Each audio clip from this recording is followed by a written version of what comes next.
Louvado seja nosso Senhor Jesus Cristo, para sempre seja louvado. Salve Maria Santíssima e viva Cristo Rei. Olá, meu querido irmão, minha querida irmã.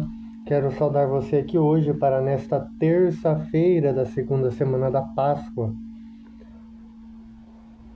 Nós bem refletirmos a palavra de Deus, para bem celebrarmos para a graça da Páscoa, para ressuscitarmos juntos com Cristo para uma vida nova, para podermos viver e podermos alcançar o céu. Iniciemos em nome do Pai, do Filho e do Espírito Santo. Amém. A graça e a paz de Deus, nosso Pai, de Jesus Cristo, nosso Senhor, esteja sempre conosco. Bendito seja Deus que nos reuniu no amor de Cristo. A própria liturgia de hoje aprofunda o mistério do nascer de novo e mostra as consequências práticas de uma vida guiada pelo Espírito Santo.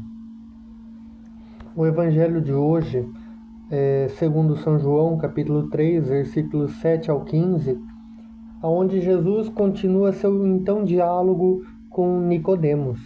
Ele usa uma imagem do Antigo Testamento para então explicar a sua missão, a serpente de bronze no deserto. A analogia.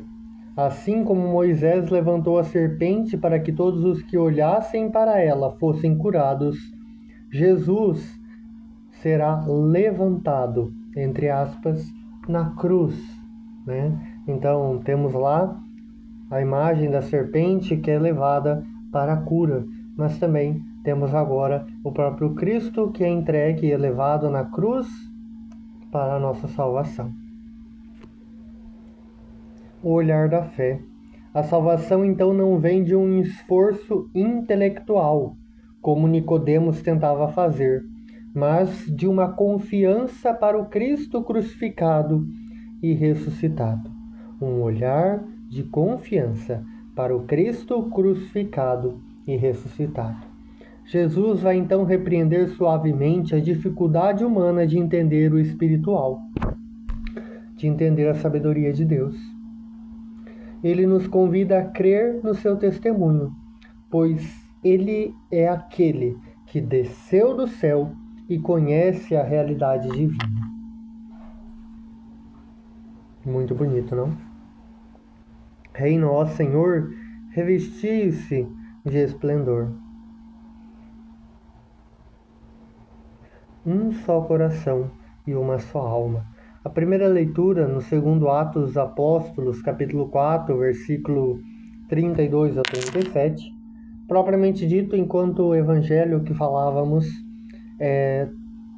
fala da teoria do novo nascimento, a primeira leitura propriamente dito mostra a prática. Vemos então um retrato idealizado da primeira comunidade cristã. A multidão dos fiéis era um só coração e uma só alma. O Espírito Santo é o artesão da unidade. Onde ele habita, as divisões perdem força. Então, aonde o Espírito Santo está, nós estamos unidos.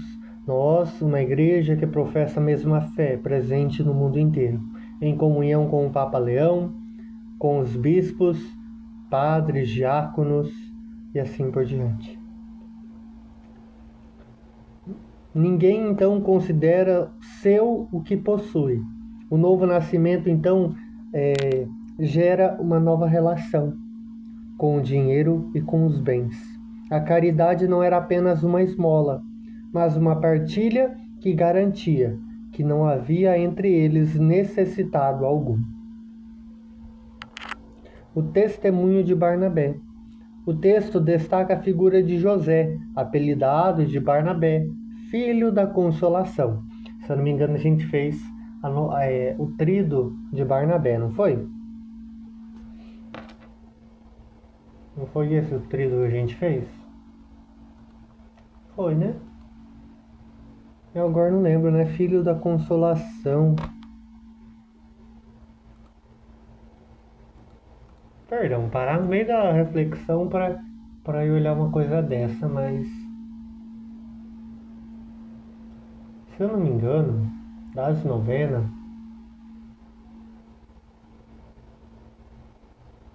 Foi uma das novenas feitas no meados do ano, né, meu povo?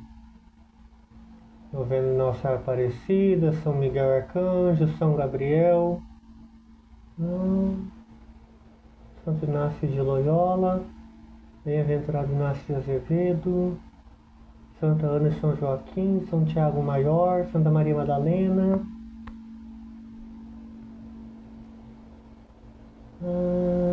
São Bento,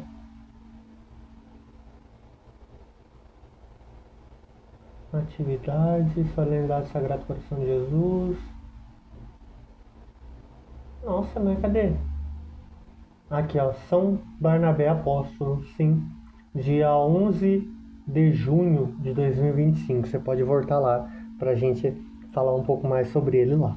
Mas, apelidado de filho da consolação, né, Barnabé, que vem de um campo e coloca o dinheiro aos pés dos apóstolos. Ele, então, é o exemplo concreto do homem que nasceu de novo e vive a liberdade dos filhos de Deus.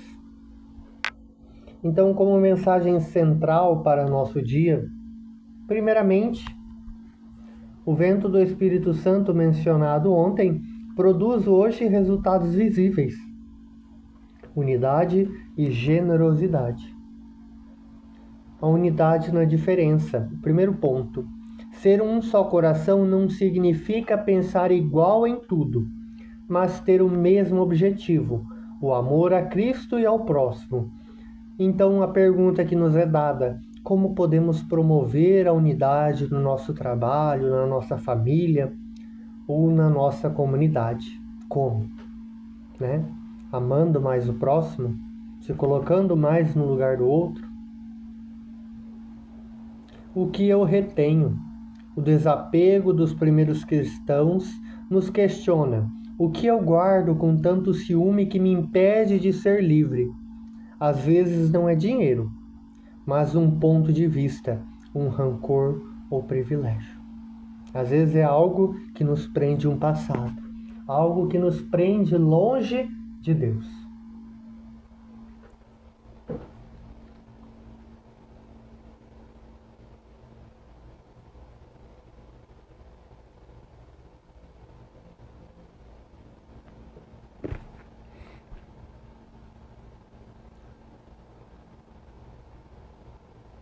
O olhar para o alto.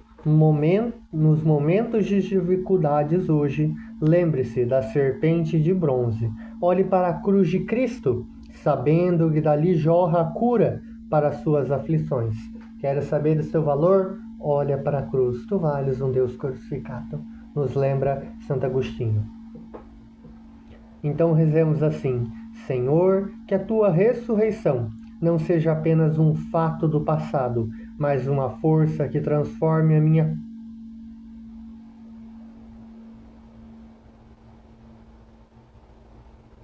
Nossa, calma aí, perdão. Foi escrito aqui, mas eu fiquei boiando. Senhor, que a tua ressurreição não seja apenas um fato do passado, mas uma força que transforme a minha conta bancária, o meu modo de falar dos outros e minha paciência nas contrariedades. Amém. Engraçado, né? Por que falar da conta bancária? É um ponto, né? Às vezes a gente não doa por uma mesquinhez de guardar dinheiro. Às vezes, sim, é necessário guardarmos o dinheiro para a emergência. Mas tem alguns dias em que a pessoa guarda o dinheiro ali só para ir beber mais, para ir comer mais em um lugar chique e não tem a capacidade de ajudar um irmão, ou até de falar demais dos outros, ou a própria paciência, que é bem difícil, né? Mas pensemos nisso. O Senhor esteja conosco, Ele está no meio de nós. A nossa proteção está no nome do Senhor, que fez o céu e a terra. Pela intercessão da bem-aventurada Virgem Mãe, de todos os apóstolos e apóstolos, São Barnabé, O Deus Todo-Poderoso, na sua infinita misericórdia, possa nos abençoar em nome do Pai, do Filho e do Espírito Santo. Amém. A todos uma abençoada terça-feira e nos encontramos amanhã. Deus abençoe.